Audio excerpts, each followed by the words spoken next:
Hello, have a nice day, have a good day, good morning, good afternoon, good evening.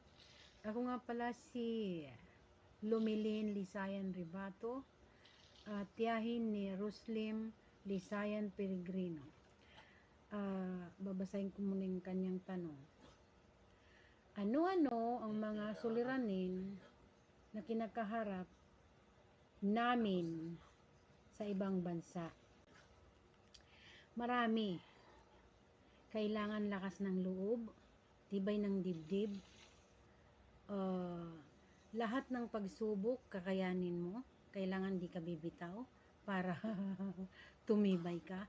At dala-dala mo yung pangarap mo sa pamilya, dala namin yung pangarap namin sa pamilya namin para maihaw namin sa kahirapan.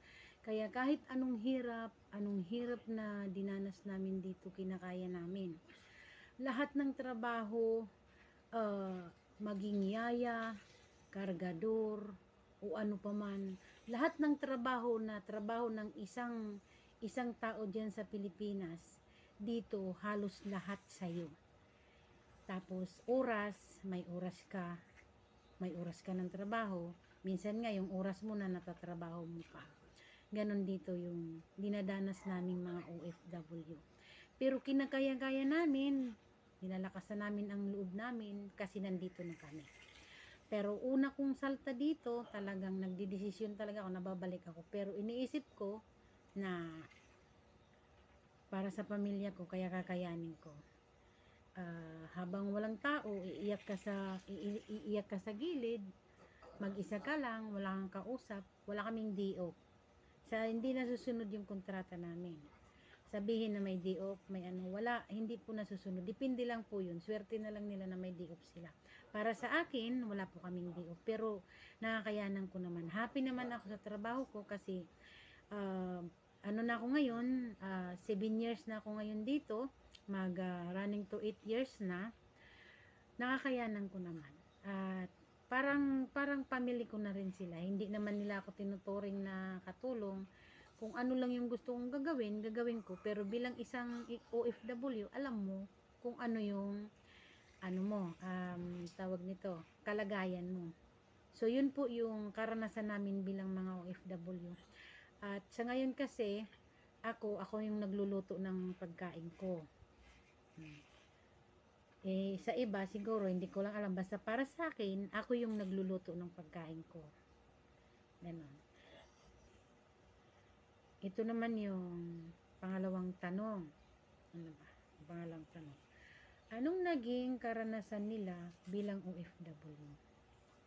Karanasan ko bilang OFW, umpisa pa lang naho-homesick na ako.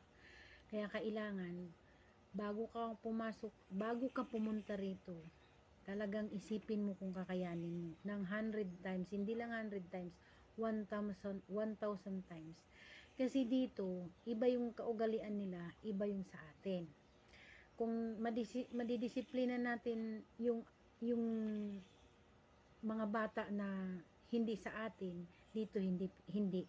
Sila yung magdidisiplina sa iyo. Depende lang din yan sa pagpapalaki ng ano. Pero talagang kadalasan dito, walang modo yung mga bata. Pag kailangan lang talagang tibayan mo lang ang loob mo. Para sa akin naman ngayon, nung una naranasan ko yan, dinuduraan ako, naranasan ko yung inaano yung pagkain ko, ginaganyan. Pero nung sinumbong ko naman sa magulang, kasi siyempre pinaninindigan ko na tao ako eh. Yun, sinabi ko sa mga magulang nila ngayon, panakot na nila ako sa anak nila. Kaya pag sumigaw ako, sigaw. Ako yung humahawak ng mga susi. Kaya wala silang magawa kung bubuksan ko hindi. Yun yung karanasan ko naman dito. At lahat naman sila mababait. Sa una, makikita mo naman, sa una, may pagsubok talaga. Pero nakakayanan mo. Basta marunong ka lang makisama, madadala mo. Pero pag arugante ka din, mas arugante sila. Kaya kailangan pakisama lang talaga dito.